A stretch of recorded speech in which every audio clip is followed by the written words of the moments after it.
The morning sun cast long shadows across the abandoned checkpoint as Captain Sarah Martinez adjusted her grip on the worn binoculars. 3 weeks had passed since her convoy was ambushed on the dusty road that separated two warring nations.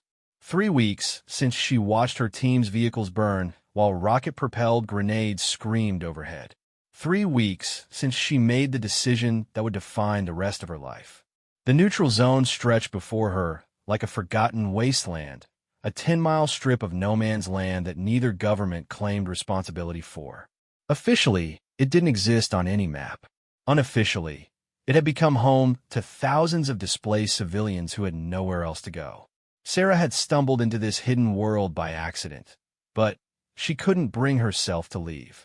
Her uniform, once crisp and bearing the insignia of a military intelligence officer, now hung loose on her frame. The fabric was stained with dust and sweat, torn in places where she'd crawled through debris to rescue trapped families. The radio she'd carried for 15 years of service lay in pieces somewhere in the wreckage of her transport vehicle. Without it, she was completely cut off from her unit, her command structure, and any hope of extraction. The settlement she now protected had grown around an old gas station that sat exactly on the border between the two hostile nations.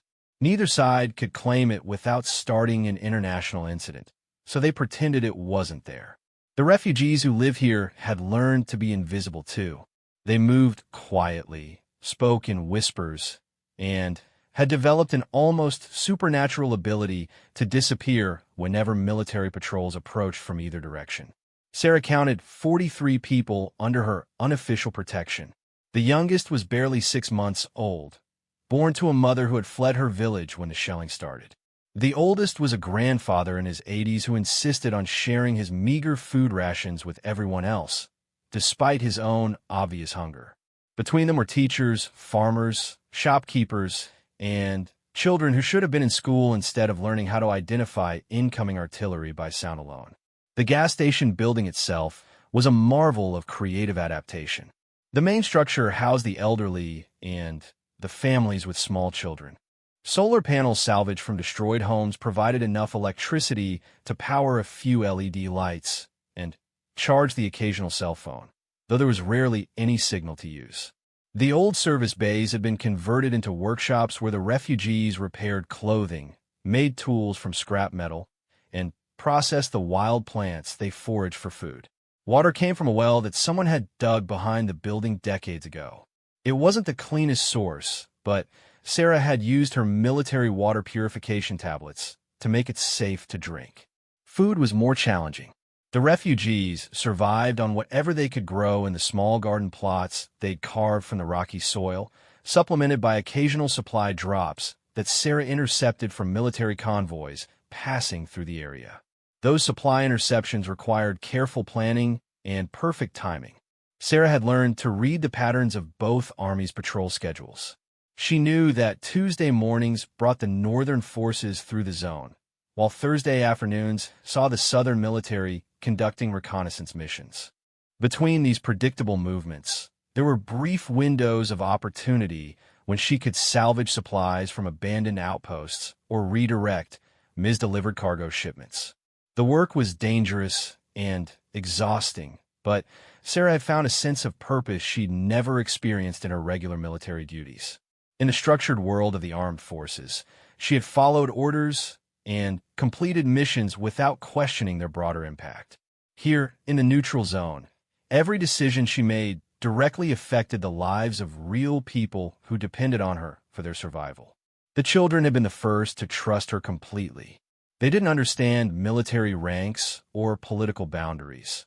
They only knew that the tall woman with the kind eyes always made sure they had something to eat and somewhere safe to sleep.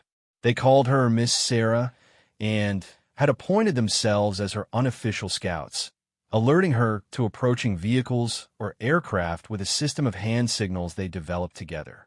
8-year-old Miguel was particularly good at this job. He could identify the difference between friendly supply trucks and hostile patrol vehicles for miles away, just by the sound of their engines.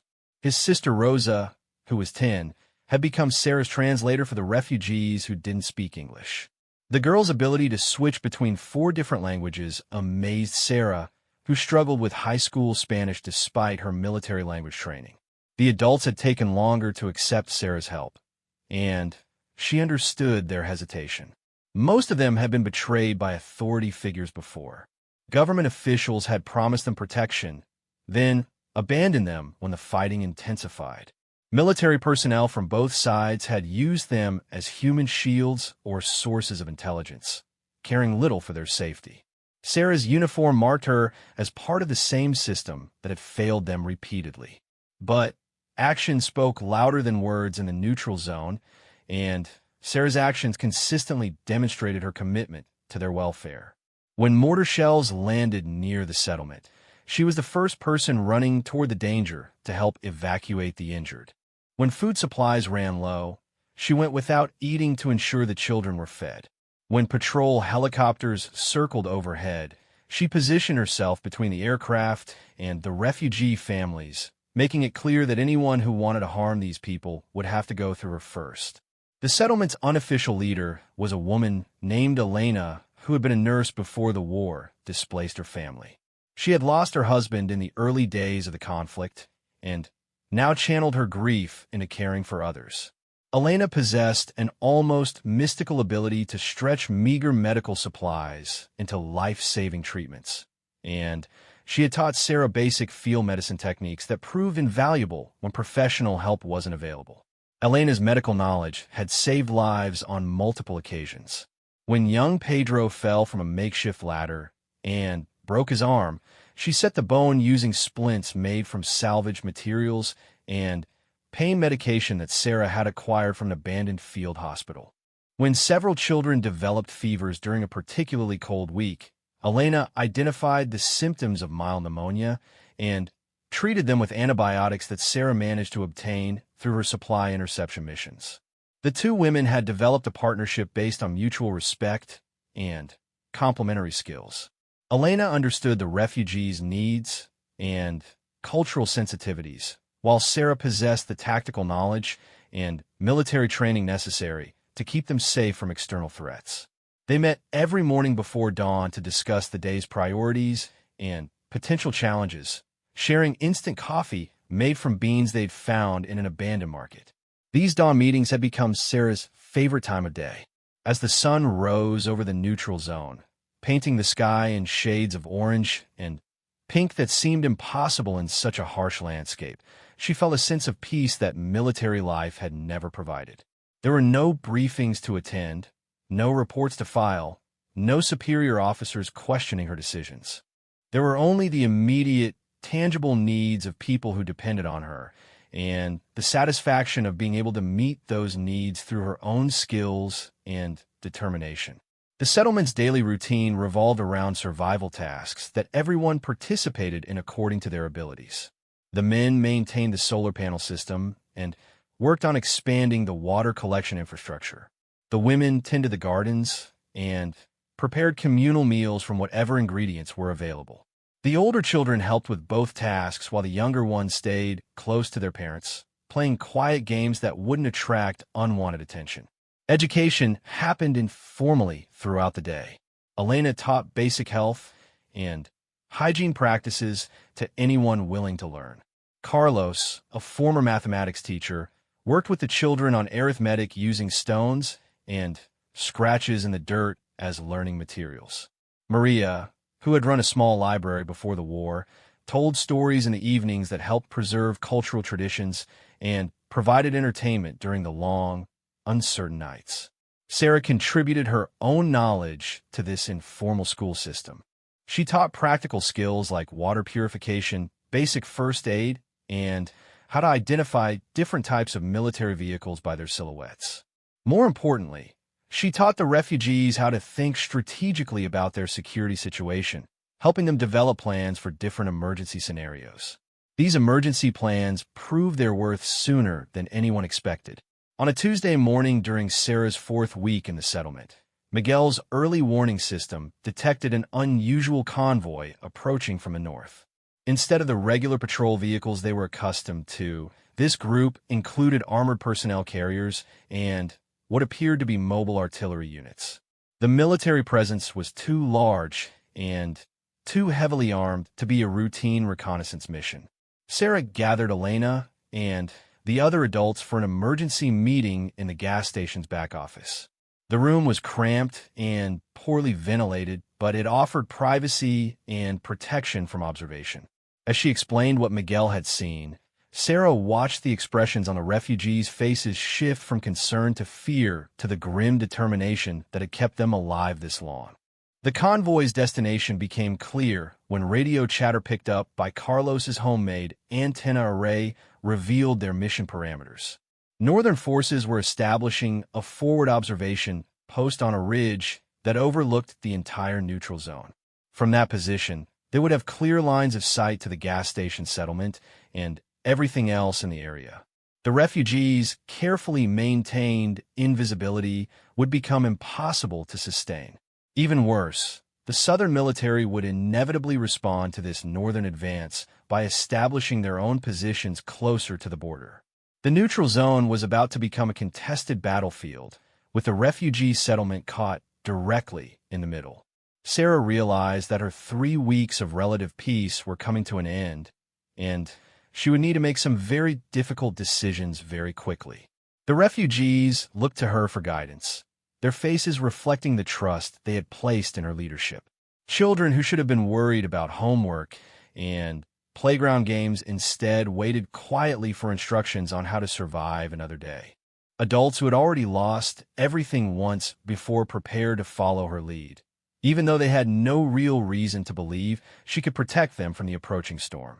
Sarah felt the weight of their expectations, but also the strength of her own resolve.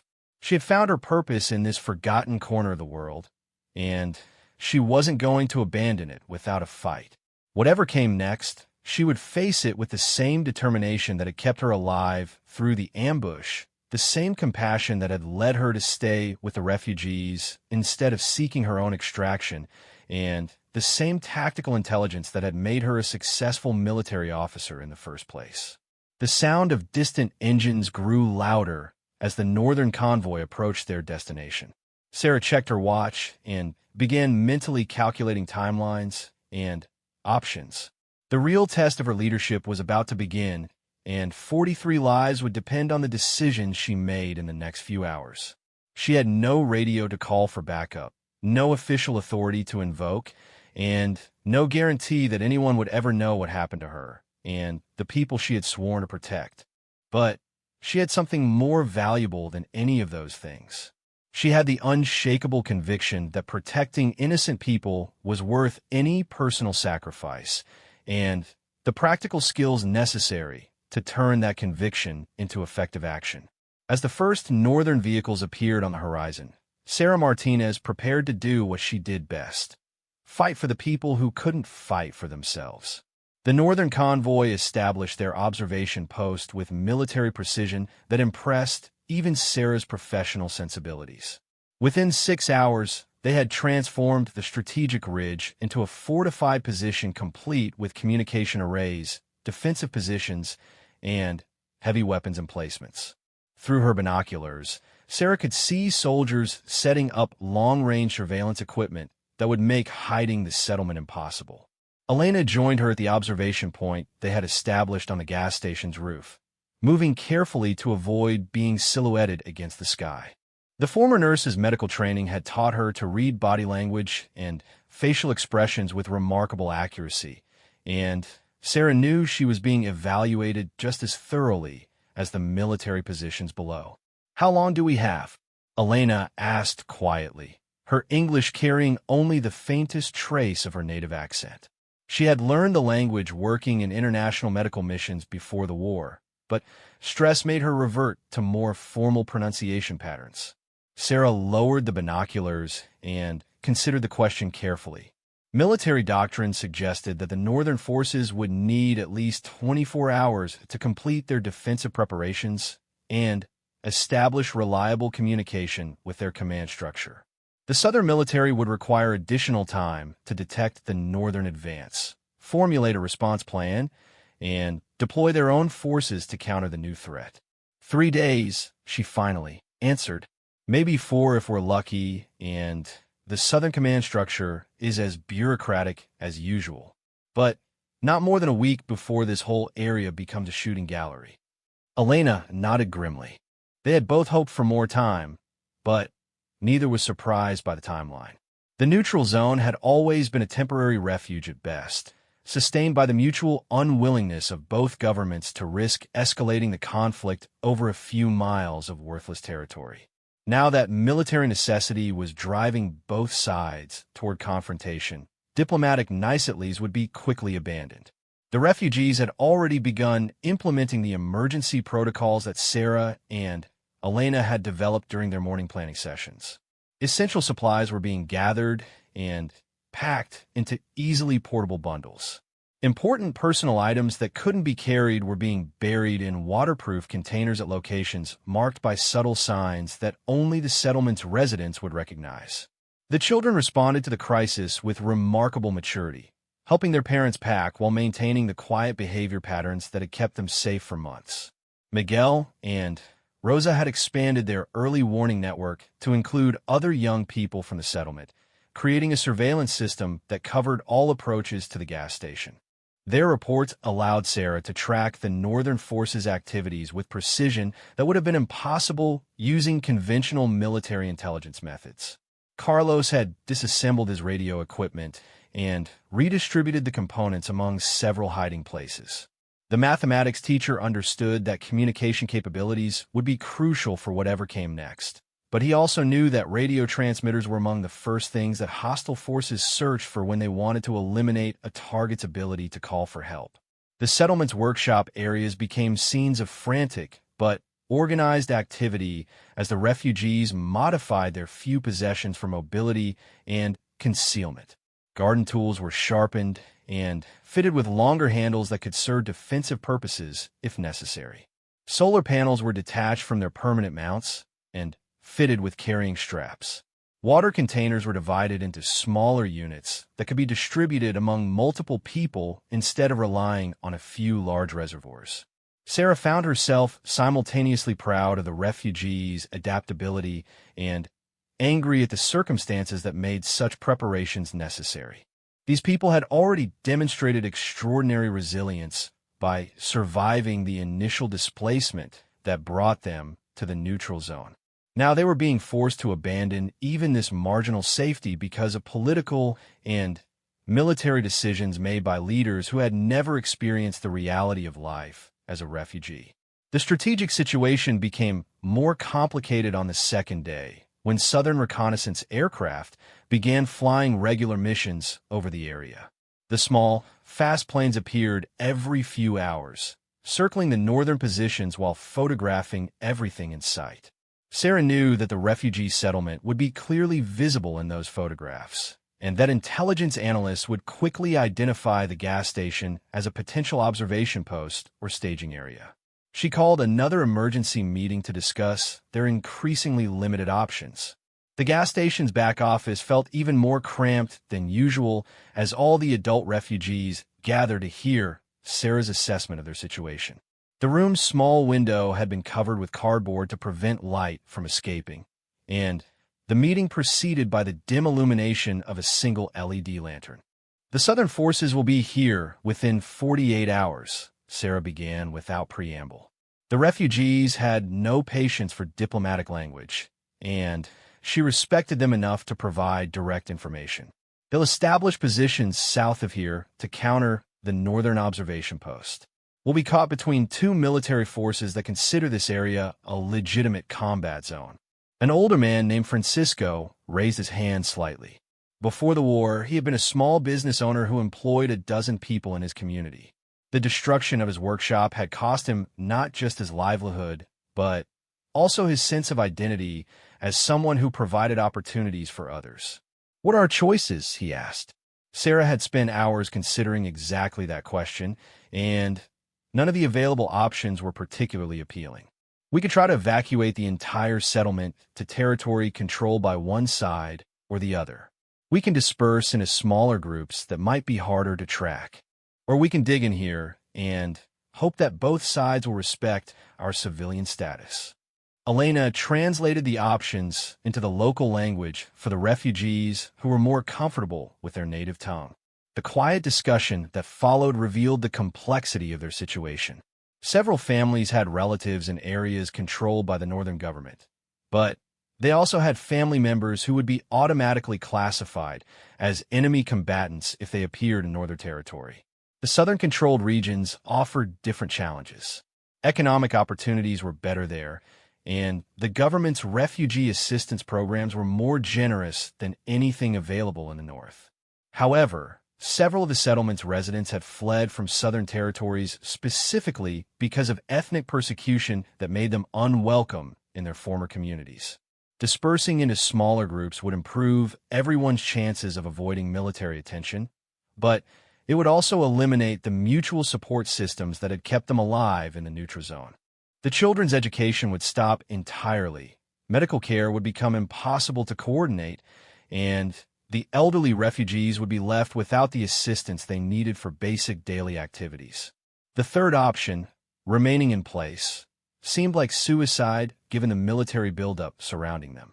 Sarah had witnessed enough artillery exchanges to know that the gas station's location made it a natural target for both sides. Any structure in a neutral zone could potentially house enemy spotters or communication equipment, making it a legitimate military objective regardless of its actual use. As the discussion continued, Sarah found herself thinking about the radio she had lost in the ambush that brought her to this place. Military protocols existed for exactly this type of situation, but those protocols assumed that endangered personnel could communicate with higher command levels and request extraction or support. Without that communication capability, she was operating entirely on her own judgment. The weight of command had never felt heavier than it did in that cramped back office, surrounded by people whose lives depended on decisions she made without access to intelligence reports, satellite imagery, or the advice of superior officers. Every choice carried potentially fatal consequences, and there was no possibility of transferring responsibility to higher authority levels.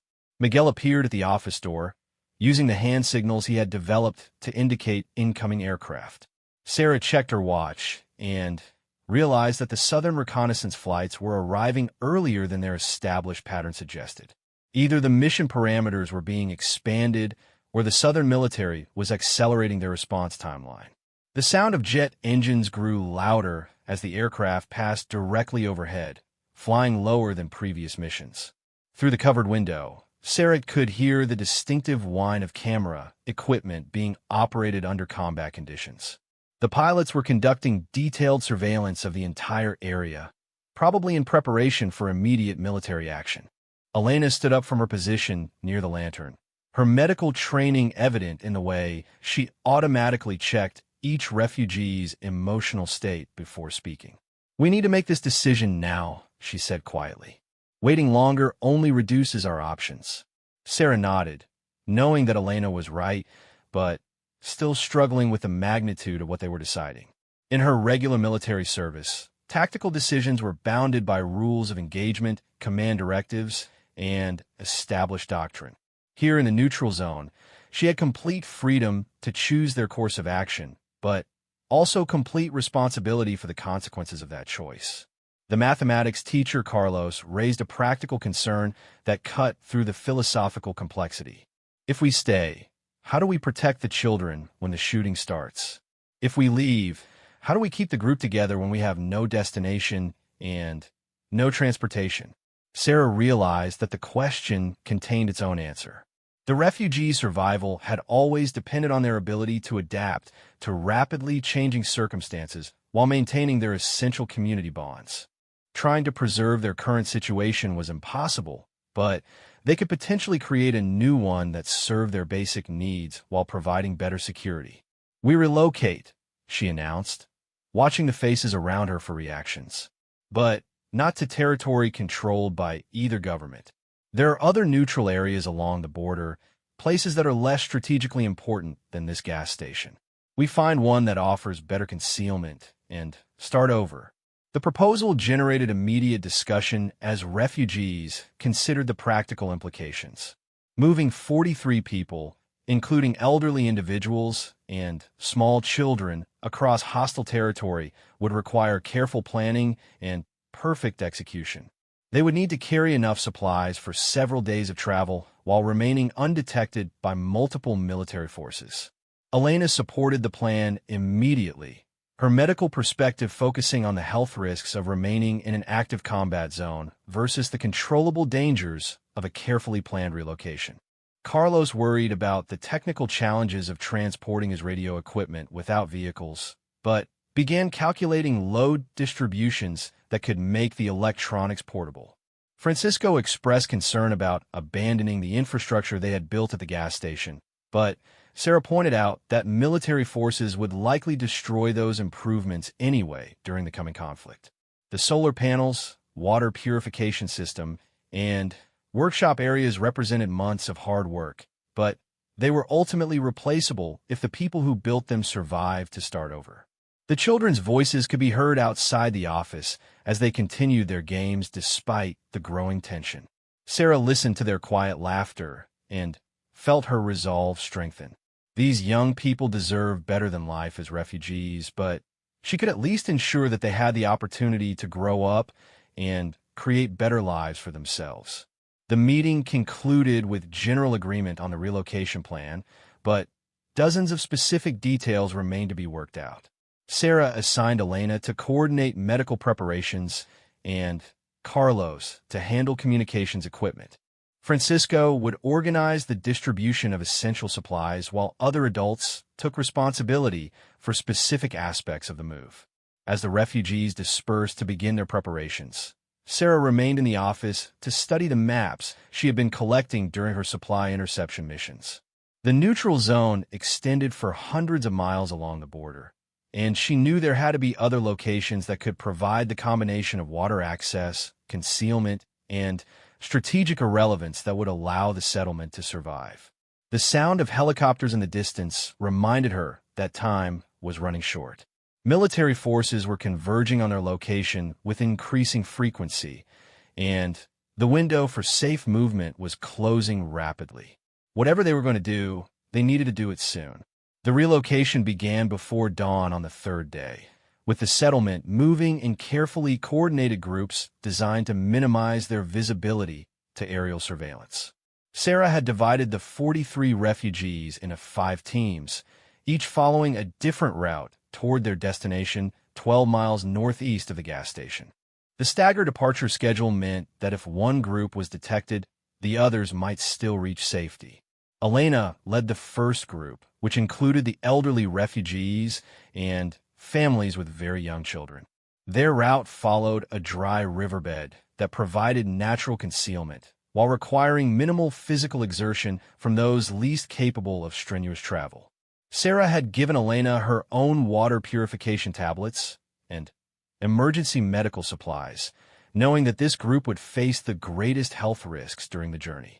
Carlos commanded the second group, carrying the essential radio equipment along with several teenagers who could help transport the technical gear.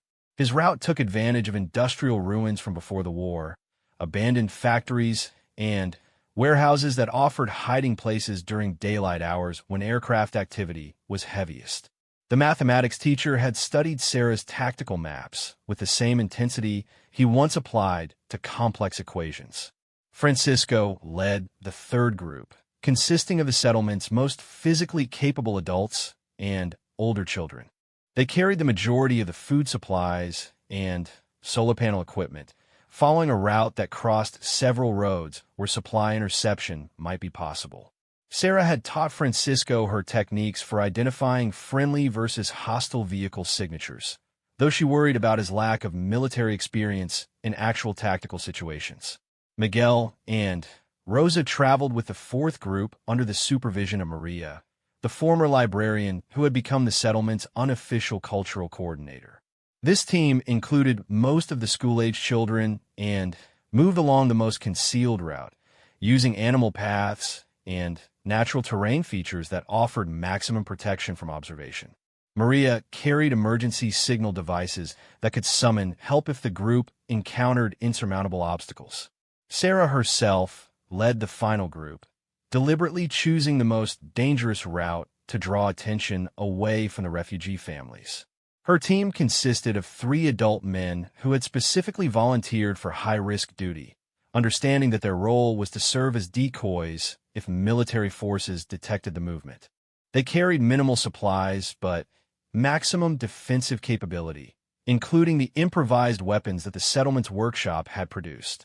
The destination Sarah had selected was an abandoned mining complex built into a hillside that provided multiple escape routes, while offering natural protection from artillery and aerial attack.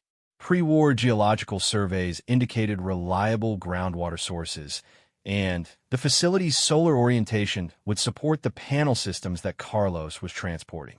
Most importantly, the location had no strategic value that would attract military attention from either side. The first crisis occurred 6 hours into the movement, when Elena's group encountered a southern patrol that had advanced further north than intelligence reports indicated. The refugees found themselves trapped in the riverbed with armored vehicles approaching from both directions and no obvious escape routes available. Elena made the decision to reveal their presence rather than risk the children being discovered accidentally. The patrol's commanding officer was a young lieutenant who seemed genuinely surprised to find civilians in the neutral zone. Elena explained that they were displaced persons seeking refuge in territory controlled by neither government, carefully avoiding any mention of Sarah or the gas station settlement. The refugees' obvious exhaustion and the presence of elderly people and small children supported their cover story as harmless displaced persons. After radio consultation with higher command, the lieutenant allowed Elena's group to continue their journey, but warned them that the area was becoming increasingly dangerous as military operations intensified. He provided directions to a southern refugee processing center, which Elena accepted graciously while having no intention of following. The encounter lasted less than 30 minutes, but it demonstrated how quickly their situation could deteriorate if they were unlucky enough to meet less sympathetic military personnel. Carlos's group faced different challenges when they discovered that several of the abandoned industrial buildings they planned to use for concealment were now occupied by military equipment. Northern forces had established supply depots in the ruins, transforming what should have been safe hiding places into legitimate military targets that Southern forces would eventually attack. Carlos made the difficult decision to abandon their planned route and improvise a new path through more open terrain. The route change forced Carlos's team to travel during daylight hours when aircraft surveillance was most intensive. The mathematics teacher's analytical mind served him well as he calculated optimal spacing between group members and identified terrain features that would break up their visual signature when observed from above. His careful planning prevented detection, but the stress of constant vigilance exhausted everyone in the group. Francisco's team successfully intercepted supplies from an abandoned northern checkpoint, acquiring additional food and medical materials that would benefit the entire settlement once they reached their destination. The former businessman's negotiation skills proved valuable when they encountered other refugee groups seeking to claim the same supplies. Francisco arranged a sharing agreement that provided something for everyone while avoiding conflicts that could have attracted unwanted attention. The most serious incident occurred when Maria's group of children stumbled into a minefield that had been placed to defend abandoned military positions. 10-year-old Rosa identified the danger when she noticed the distinctive metal discs partially buried in the path ahead, remembering Sarah's lessons about recognizing different types of explosive devices. Maria immediately halted the group and began the careful process of retracing their steps to safety. The minefield represented a potentially fatal obstacle for children whose survival depended on reaching the designated rendezvous point before their water supplies were exhausted. Maria used the emergency communication device to signal for help, knowing that doing so might compromise the entire operation, but having no alternative that didn't risk multiple casualties among her young charges. Sarah received Maria's distress signal, while her own group was navigating through a series of abandoned checkpoints that had been heavily damaged during earlier fighting. The signal came through Carlos's emergency radio network, a backup communication system that the mathematics teacher had established using components salvaged from military equipment. Sarah immediately altered her own route to provide assistance, while ordering the other groups to continue toward their destination. The rescue operation required Sarah to demonstrate skills she had learned during specialized military training that most officers never received. Mine clearance in combat zones was typically handled by explosive ordnance disposal specialists using sophisticated equipment, but Sarah had only basic tools and her knowledge of common mine placement patterns. The work was methodical and terrifying, requiring absolute concentration while knowing that a single mistake could kill her and strand the children permanently. Each mine had to be identified, marked, and then either disarmed or avoided depending on its type and condition. Sarah worked systematically, testing each step with a probe made from salvaged metal, while explaining the process to Maria in case something happened to her before the path was clear. The children watched in absolute silence, understanding instinctively that their lives depended on maintaining perfect discipline. The clearance operation took 4 hours, during which time aircraft passed overhead repeatedly and artillery fire could be heard in the distance as northern and southern forces began exchanging fire. Sarah managed to clear a safe path through the minefield, but the delay meant that all groups would be traveling during darkness when navigation became more difficult, and the risk of accidental separation increased significantly. Maria's group reached the mining complex first, guided by landmark recognition techniques that the librarian had learned from her extensive map reading during the settlement's planning phase. The abandoned facility exceeded their expectations, offering multiple levels of underground chambers that would provide excellent protection from aerial observation and artillery fire. Natural cave systems extended beyond the original mining operations, creating escape routes that would be impossible for military forces to monitor completely. Elena's group arrived second, with the elderly refugees showing remarkable endurance despite the physical demands of the journey. The former nurse immediately began establishing a medical station in one of the underground chambers, using supplies that had been distributed among all the groups to ensure that essential medical capabilities wouldn't be lost if any single team encountered problems. Carlos reached the destination third, successfully transporting all of the radio equipment without damage despite the route changes and extended daylight travel.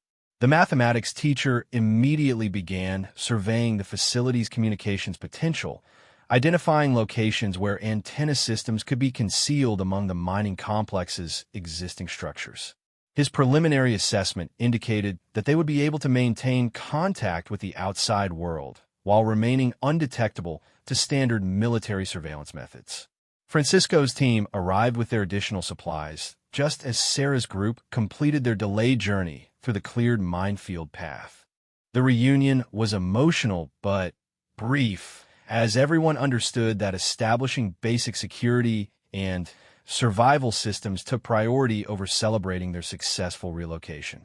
The mining complex offered excellent defensive potential, but only if they organized their resources properly. Sarah conducted a complete security assessment of their new location while the refugees began the process of converting abandoned mining areas into living spaces. The facility's multiple levels provided natural compartmentalization that would allow different activities to proceed without interfering with each other. The upper levels could house workshops and common areas, while the deeper chambers offered protected sleeping quarters and emergency shelters. The water source exceeded expectations, with multiple springs providing clean water that required minimal treatment. The flow rate was sufficient to support a much larger population than their current group, suggesting that the location could accommodate additional refugees if they encountered other displaced persons during their travels.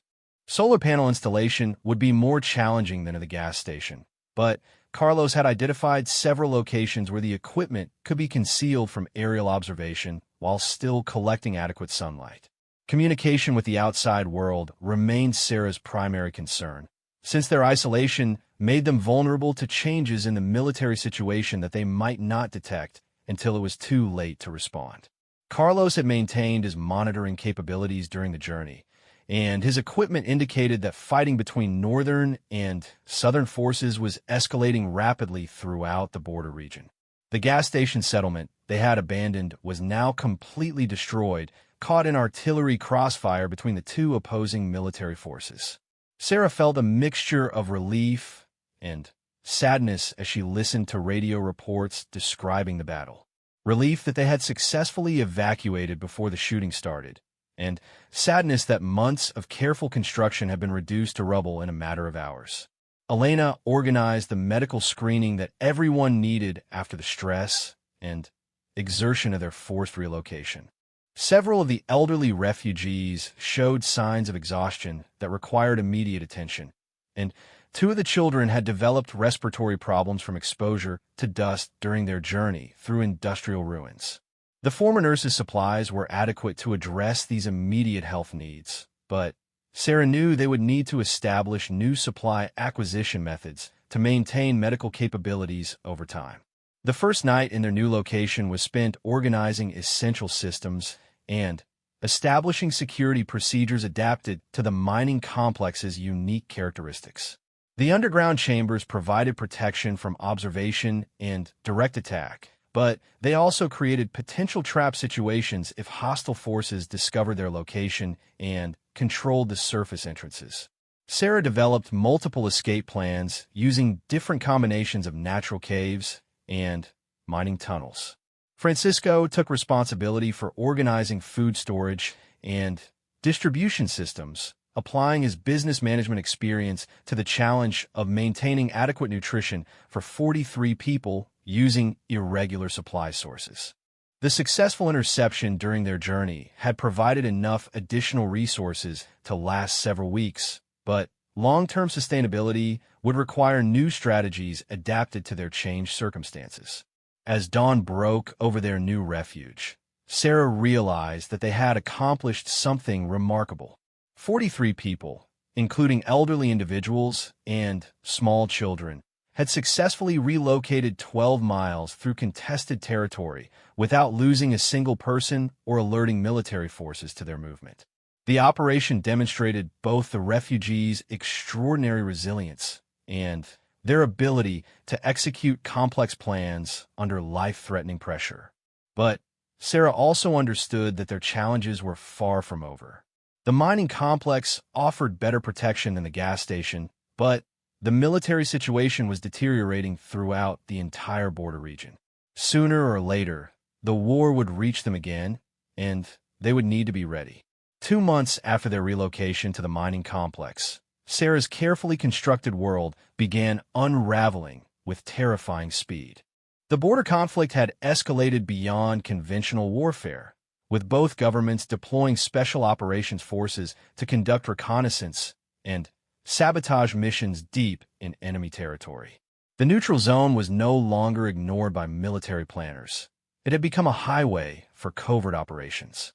The first sign of trouble came through Carlos's expanded radio monitoring network. The mathematics teacher had used components salvaged during their journey to create a sophisticated listening post capable of intercepting military communications from both sides of the conflict. What he discovered kept him awake for 3 consecutive nights before he finally brought the intelligence to Sarah and Elena. Special Forces teams are using the neutral zone as an infiltration corridor, Carlos explained during their pre-dawn planning meeting. His usually steady hands shook slightly as he adjusted the radio equipment that had delivered the devastating news. Northern commandos moving south, southern units heading north, and both sides are establishing supply caches and safe houses throughout the area. Sarah studied the tactical maps that Carlos had annotated with intercepted radio traffic, her military experience allowing her to understand implications that the mathematics teacher could only guess at. The pattern of communications revealed a systematic plan to turn the entire neutral zone into a battleground for elite military units operating behind enemy lines. The mining complex's strategic location put them directly in the path of this shadow war. Elena's medical training made her focus on different aspects of the intelligence. If special forces are operating here regularly, they'll have medics with them. Advanced medical supplies, surgical equipment, medications we could never acquire through normal channels. Her pragmatic approach to survival sometimes surprised Sarah, but it reflected the harsh realities of keeping 43 people healthy in a war zone. The conversation was interrupted by Miguel's urgent hand signals indicating approaching aircraft. The 8-year-old had expanded his early warning system to cover all approaches to the mining complex, using a network of observation posts connected by simple mirror signals during daylight and carefully shielded flashlight codes after dark. His intelligence gathering had become remarkably sophisticated, rivaling the capabilities of professional military scouts. This particular aircraft was different from the routine reconnaissance flights they had grown accustomed to monitoring. Instead of following predictable patrol patterns, the helicopter was conducting what Sarah recognized as a deliberate search operation, flying low and slow while using specialized equipment to detect signs of human activity. The distinctive sound of its rotor system identified it as a military transport capable of inserting special operations teams.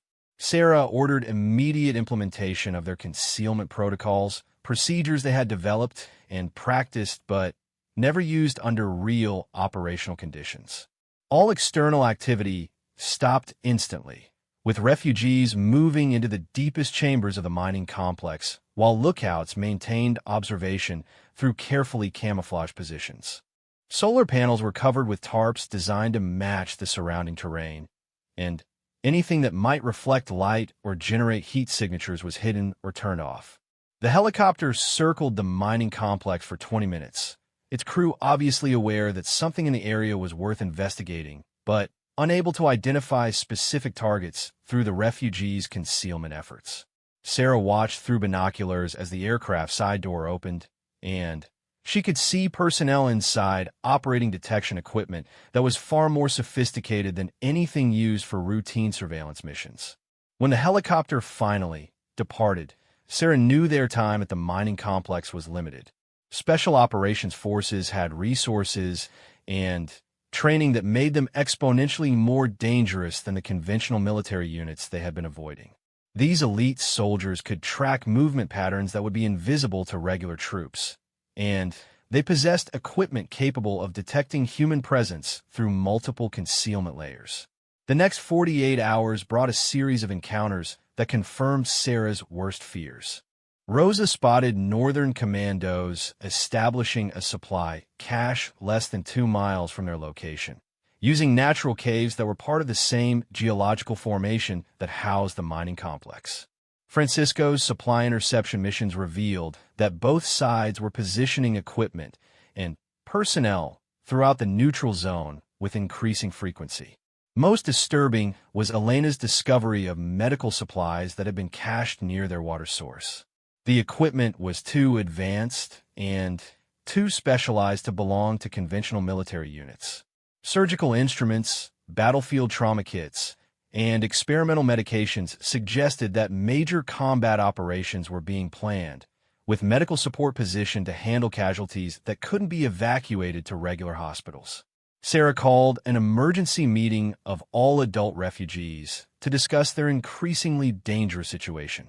The underground chamber they used for community meetings felt smaller than usual as 43 people crowded together to hear intelligence that would determine their collective fate.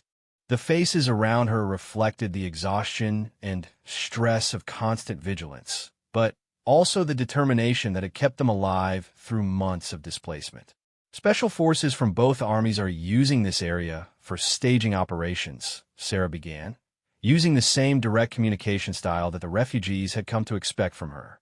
They have resources we can't match and training that makes them much more dangerous than regular troops.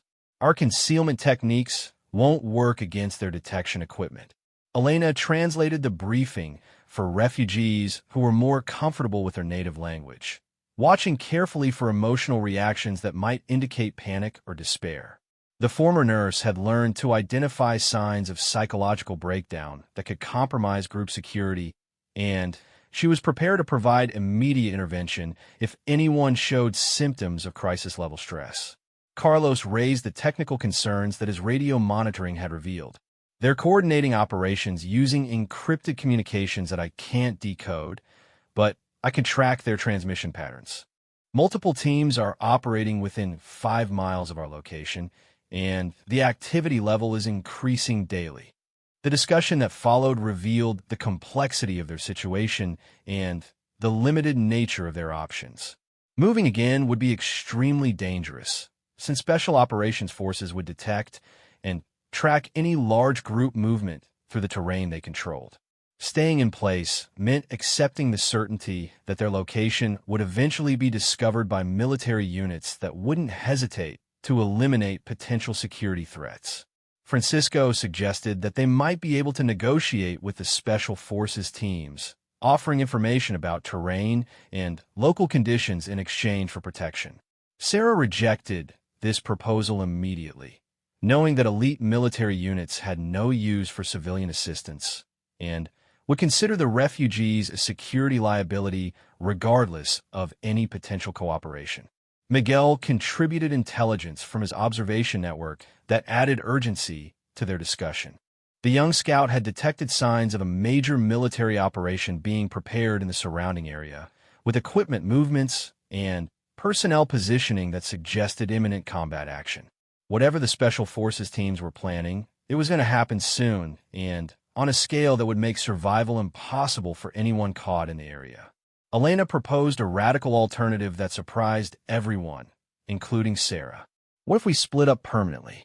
Not temporary separation like our move here, but complete dispersion into individuals or family groups that could blend into civilian populations on both sides of the border.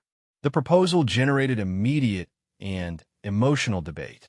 Several refugees had family members in territories controlled by opposing governments, making reunification through dispersion theoretically possible. Others had no connections outside the neutral zone and faced the prospect of starting completely over as isolated displaced persons without community support. Sarah found herself considering options she had never wanted to contemplate. Her military training provided tactical solutions for most situations, but the ethics of her position as the refugees' unofficial leader created moral complexities that doctrine couldn't address. She had kept these people together and alive for months, but now keeping them together might be the action that got them killed. The debate was interrupted by sounds that every refugee had learned to fear, the distinctive noise of tracked vehicles moving cross-country at high speed. Carlos's radio equipment immediately detected multiple military communications networks activating simultaneously, indicating that a major operation was beginning. The timing suggested that their emergency meeting had coincided with the start of whatever action the Special Forces teams had been preparing. Sarah ordered immediate implementation of their emergency protocols while trying to gather intelligence about what was happening outside their protected chambers. Miguel's observation network reported armored vehicles approaching from multiple directions, but these weren't the conventional military units they had learned to track and avoid. These vehicles moved with the tactical precision of Special Operations Forces conducting a carefully planned mission. The sound of explosions began echoing through the mining complex as artillery and aircraft engaged targets throughout the surrounding area. The noise was much louder and closer than anything they had experienced during previous military actions, suggesting that the neutral zone was no longer neutral in anything but name. The war had officially arrived at their doorstep. Elena began preparing medical supplies for treating trauma injuries, working with the grim efficiency of someone who had witnessed combat casualties before. Her movements were calm and methodical, but Sarah could see the tension in her shoulders as she prepared for the possibility that their concealment might fail and some of their people might be wounded in whatever was about to happen. Carlos's radio equipment provided fragments of tactical communications that painted a picture of a multi-directional special operations assault involving targets throughout the neutral zone.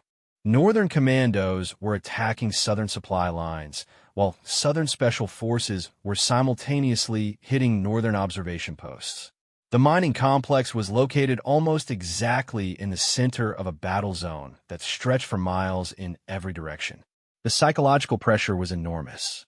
43 people, including children who should have been sleeping peacefully in their beds, were instead huddled in underground chambers while military forces conducted lethal operations in the world above them. Sarah felt the weight of every decision she had made that led to this moment, questioning whether different choices might have kept these people safer.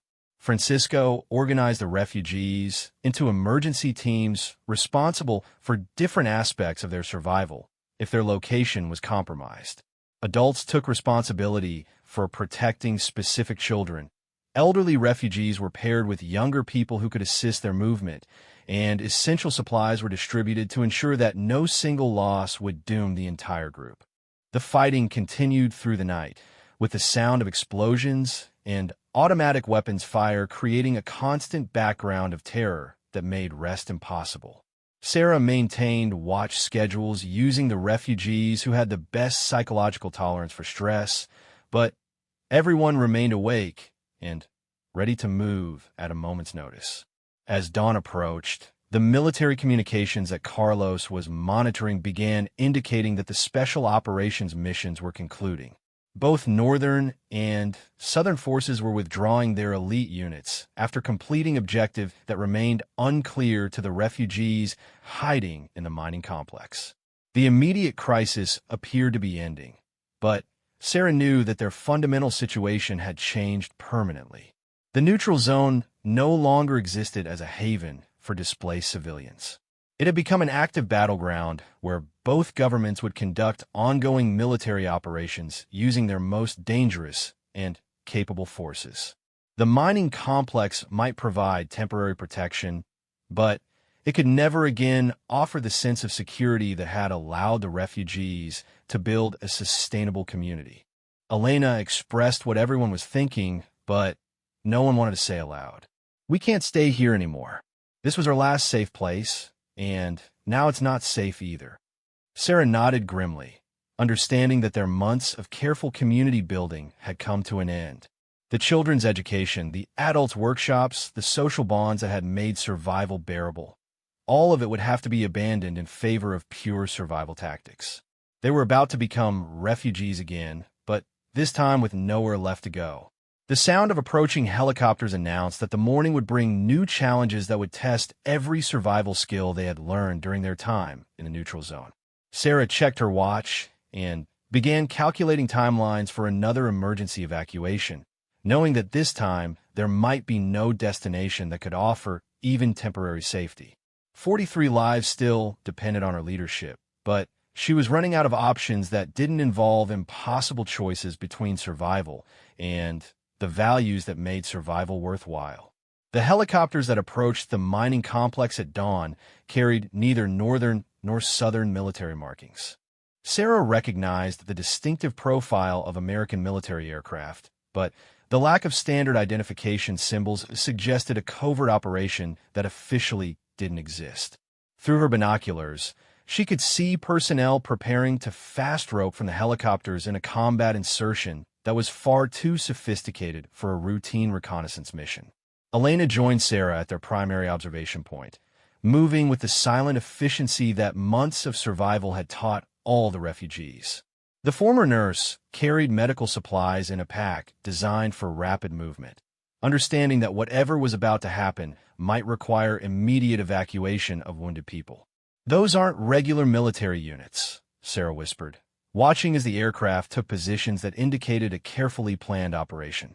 The tactical formation and insertion techniques were characteristic of elite special operations forces, specifically the kind of units that conducted missions in hostile territory without official government acknowledgement.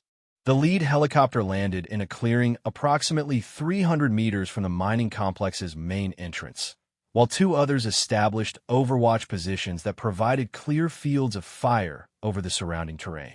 Sarah counted 12 personnel exiting the aircraft, all carrying advanced weapons and equipment that confirmed her assessment of their special operations status. Miguel's early warning network had detected the approaching aircraft in time for the refugees to implement their most sophisticated concealment protocols. Every person in the settlement was now hidden in the deepest chambers of the mining complex, with all equipment and supplies secured to leave no trace of human habitation. The refugees had practiced these procedures dozens of times, but never under conditions where detection meant possible death. The Special Operations Team moved with professional competence that impressed even Sarah's military experience. They established a defensive perimeter around their landing zone, while sending smaller teams to investigate the mining complex and surrounding terrain features. Their movement patterns indicated familiarity with the area that suggested previous reconnaissance missions or detailed intelligence preparation. Sarah realized with growing concern that these soldiers were specifically looking for something or someone in their immediate vicinity. This wasn't a random patrol or target of opportunity. It was a deliberate mission focused on the mining complex itself. Either the refugees' concealment had failed at some point, or the Special Operations Team had intelligence that led them directly to this location. The team leader was a woman whose bearing and equipment marked her as the operations senior personnel. Sarah watched through binoculars as the officer consulted what appeared to be detailed maps or photographs, while directing her subordinates toward specific areas of the mining complex. The level of preparation indicated that this mission had been planned based on extensive intelligence about the refugees' location and activities. Elena recognized the tactical situation developing outside their hiding place and began preparing for emergency medical treatment. The former nurse understood that if shooting started in the confined spaces of the mining complex, there would be multiple casualties that required immediate attention. Her medical supplies were organized for rapid deployment, but she also knew that serious injuries might be beyond her ability to treat without professional assistance. Carlos's radio equipment detected encrypted communications between the Special Operations Team and their command structure, confirming that this was a coordinated military mission with specific objectives. The mathematics teacher couldn't decode the communications, but the volume and frequency of radio traffic indicated that the operation was proceeding according to a detailed plan that involved multiple stages. The first direct contact came when two soldiers entered the mining complex through the main entrance, moving with the careful precision of professionals who expected to encounter resistance. Their weapons were ready, but not immediately threatening, suggesting that they were conducting a search rather than an assault. Sarah could hear their footsteps echoing through the upper chambers as they methodically investigated each area. Miguel had positioned himself at an observation point that allowed him to monitor the soldiers' movements without being detected. Using hand signals developed during months of survival training, he reported that the soldiers were calling out in English, apparently trying to communicate with anyone who might be hiding in the complex. Their tone was professional rather than hostile, but Sarah knew that Special Operations Forces could appear friendly while preparing to eliminate targets. The moment of truth came when one of the soldiers called out specifically for Captain Sarah Martinez. The use of her name and rank eliminated any possibility that this was a random encounter or mistaken identity situation. These Special Operations personnel had been sent specifically to find her, and they possessed detailed intelligence about her identity and location. Sarah faced a decision that would determine the fate of 43 people who had trusted her with their lives. She could remain hidden and hope that the soldiers would eventually abandon their search, but their professional competence suggested that they would eventually find the concealed chambers where the refugees were hiding. Alternatively, she could reveal herself and attempt to negotiate protection for the civilians under her care. Elena made the decision easier by pointing out a crucial factor that Sarah's military focus had caused her to overlook.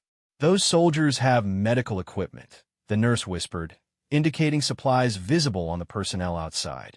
"Real medical supplies, the kind we need for treating serious injuries and preventing disease outbreaks." The realization that professional medical assistance was available shifted Sarah's calculation of risks and benefits. Several of the elderly refugees had developed health problems that Elena's makeshift medical capabilities couldn't adequately address. The children needed vaccinations and nutritional supplements that were impossible to obtain through supply interception missions. Access to real medical care might save lives regardless of other considerations. Sarah made her choice with the same decisive leadership that had kept the refugees alive for months. She emerged from the concealed chamber with her hands clearly visible, moving slowly to avoid triggering defensive reactions from the special operations personnel. Her military bearing and confident posture identified her as the person they were seeking before she spoke a word. The team leader was indeed a Navy SEAL, as Sarah had suspected from her equipment and tactical proficiency. Lieutenant Commander Jessica Chun introduced herself with professional courtesy while maintaining the alert readiness that characterized special operations personnel in potentially hostile environments.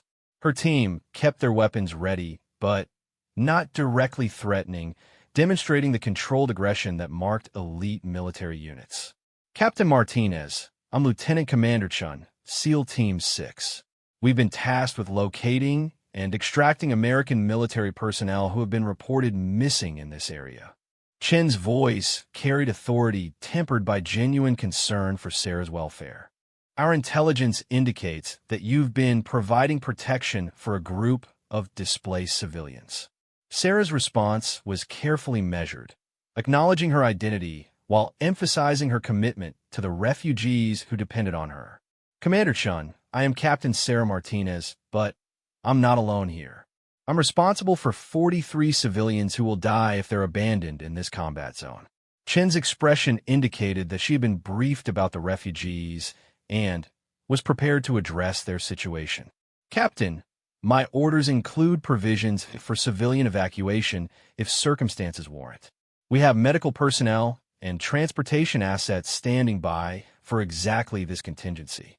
The offer of professional assistance was exactly what Sarah had hoped for, but never expected to receive.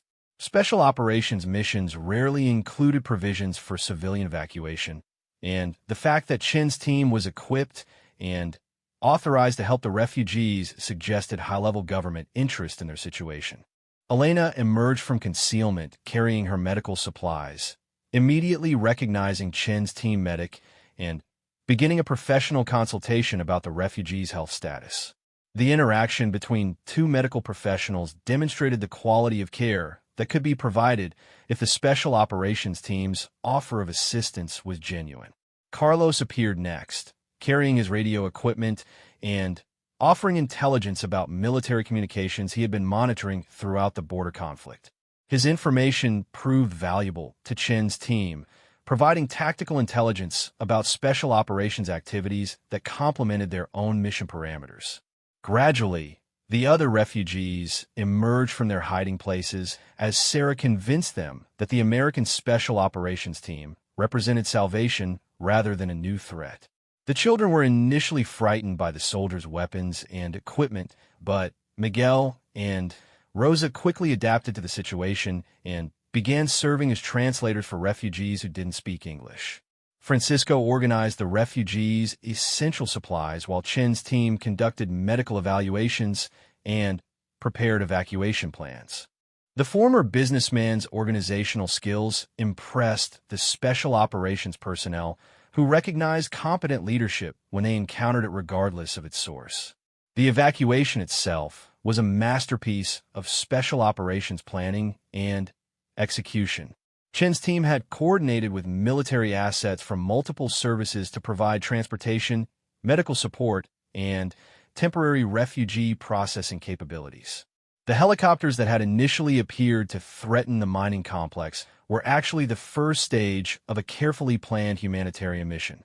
Sarah learned that her survival and protection of the refugees had attracted attention at the highest levels of the American government. Intelligence reports about her activities had reached officials who authorized the Special Operations mission specifically to extract her and provide assistance to the civilians she had been protecting. Her unauthorized humanitarian efforts had become an official American foreign policy priority. The flight to safety provided Sarah's first opportunity to clean up and receive professional medical attention since the ambush that had originally stranded her in the neutral zone. Navy medical personnel treated injuries and exhaustion that she had ignored during months of survival, while psychologists conducted initial assessments to determine what support she would need to readjust to normal military life. Elena found herself working alongside American military medical personnel who appreciated her skills and experience. The former nurses' improvised treatments had kept the refugees healthy under impossible conditions, demonstrating medical competence that earned immediate respect from professional military healthcare providers. Carlos was fascinated by the communications equipment used by the Special Operations Team, comparing their encrypted radio systems to his improvised monitoring networks. The mathematics teacher's technical innovations impressed the signals intelligence specialists, who recognized creative problem-solving that rivaled professionally trained military technicians. The refugee children adapted to their new circumstances with remarkable resilience, treating the helicopter ride as an adventure rather than focusing on the dangers they were leaving behind. Miguel and Rosa appointed themselves as guides for the other children, helping them understand the evacuation process while maintaining the quiet discipline that had kept them safe for so long. Francisco coordinated with American refugee assistance personnel to ensure that the settlement's members would remain together during processing and resettlement procedures. His business management experience proved invaluable in navigating bureaucratic requirements while advocating for the refugees' collective interests. The processing center where they were initially taken provided Sarah's first glimpse of how her unauthorized mission had been perceived by higher military authority.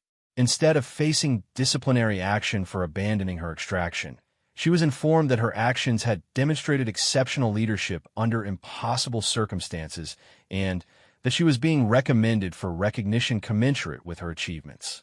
Elena was offered opportunities to work with international medical organizations that needed personnel with her combination of professional medical training and experience treating trauma injuries in resource-limited environments. Her skills have been sharpened by months of improvised medical practice that many trained military medics never experienced. Carlos received offers from military communications units that recognized his ability to create sophisticated intelligence gathering capabilities using minimal resources. His mathematical background, combined with practical technical experience, had produced innovations that professional signals intelligence organizations wanted to study and potentially adopt. The refugee families were provided with comprehensive support services designed to help them rebuild their lives in safe environments. American refugee assistance programs offered education, job training, and social services that would allow them to become productive members of their new communities while maintaining their cultural identity and family bonds. Sarah's debriefing sessions revealed that her protection of the refugees had been monitored by intelligence assets throughout her time in the neutral zone. Satellite imagery had tracked the settlement's movement and documented her leadership during the evacuation from the gas station. Her tactical decisions had been analyzed by military professionals who concluded that her unauthorized mission had achieved objectives that would have been impossible through conventional military operations.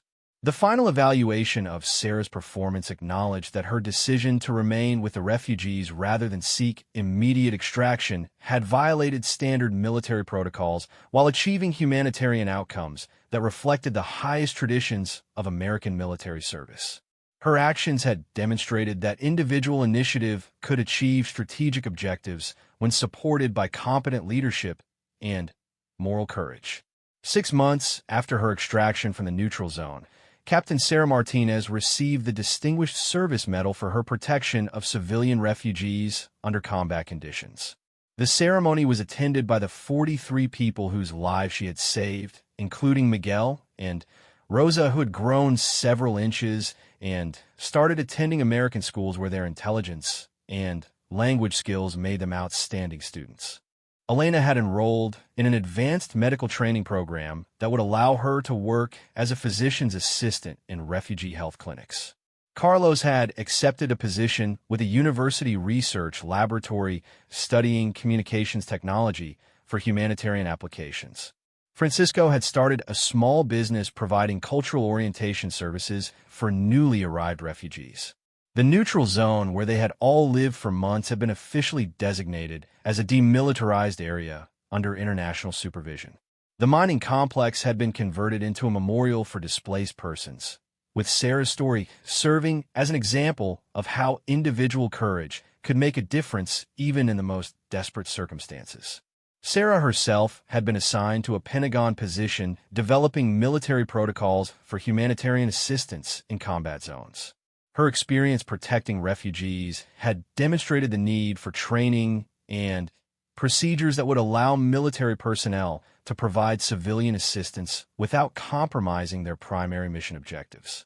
The radio she had lost in the original ambush was never recovered, but Sarah no longer needed it to maintain communication with the people who mattered most to her. The refugees she had protected had become an extended family whose success in their new lives provided more satisfaction than any military achievement she had ever accomplished through conventional service.